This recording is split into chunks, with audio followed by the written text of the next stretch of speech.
Chairperson, Honorable Chief Guest, esteemed judges, distinguished guests, reward teachers, dedicated participants, and this inspiring stage of wonderful minds. With deep respect and thoughtful joy, I stand before you to speak on a theme that is not just timely, it is timeless.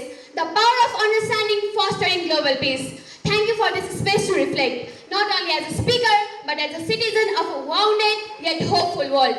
Understanding is not just an intellectual act, it is a moral choice. It is an act of seeing others, not as abstractions, not as enemies, but as fellow human beings, with fears, dreams, and dignity. In a time when the world is burning with conflict, understanding is not a luxury, it is a necessity.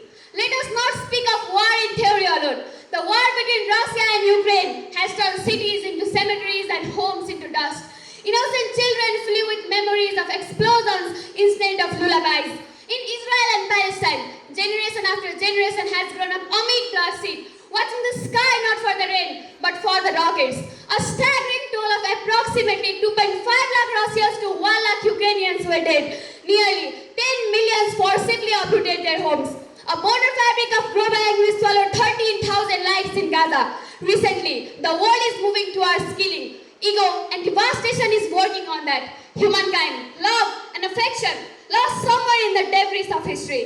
And now, the echoes of conflict between Iran and the West remind us how fragile peace really is.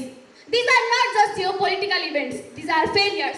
Failures of imagination, failures of empathy, and above all, failures of understanding. But where war is born from misunderstanding, peace is born from dialogue. Dialogue is not debate. Debate seeks victory, dialogue seeks connection. It begins not with answer, but with question. Not how can I win, but how can I understand. The power of dialogue is that it humanizes, it melts the illusion of the other and reveals the shared core of our humanity.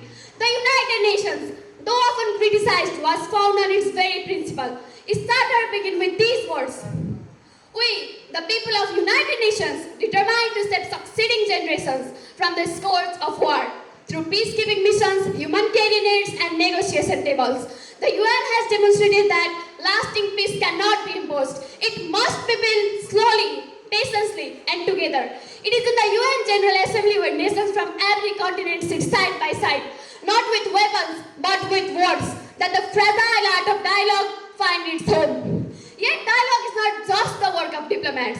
It is the duty of all. In classrooms and communities, across borders and belief systems, we must learn not only to speak, but to listen deeply. To listen not to reply, but to understand. As the philosopher Martin Buber once said, all we are living is meeting, but to truly meet another, we must suspend ego, judgment, and prejudice. To understand is to resist the instinct to reduce others to stereotypes. It is to say, your pain matters, your voice matters. Let us remember, World War I began with miscommunication. Let us remember, World War II began with silence towards injustice. And today, if we are not careful, history may repeat again itself. Not because of lack of weapons, but because of lack of understanding. Heidegger spoke of being in the world, but today, we must ask, how can we be with the world? Technology has connected our devices, but disconnected our souls. We scroll endlessly, but do we stop to feel? Peace will not come from data. It will come from dialogue. Judges, I repeat it again. Peace will not come from data. It will come from dialogue. Not from louder voices, but from deeper listening. Dear all, true understanding is dialectical. It listens, then speaks. It questions, then embraces. It critiques, but never dehumanizes. And when understanding takes root, fear loses its grip. And when there is no fear, there is no need to dominate. In conflict, power asks, who is right? But understanding asks, what is just? And here is a long-lasting lesson for all of us. This is what we must teach. Not only to count, but to care. Not only to win arguments, but to seek wisdom. Let our institutions become the temples of understanding, not the towers of arrogance. Let our scholars not only dissect the world, but also helps heal them. In understanding, we do not erase differences. We elevate dialogue. We do not lose truth. We deepen its horizon. And in that deepening lies the seed of peace. Thank you and have a wonderful day.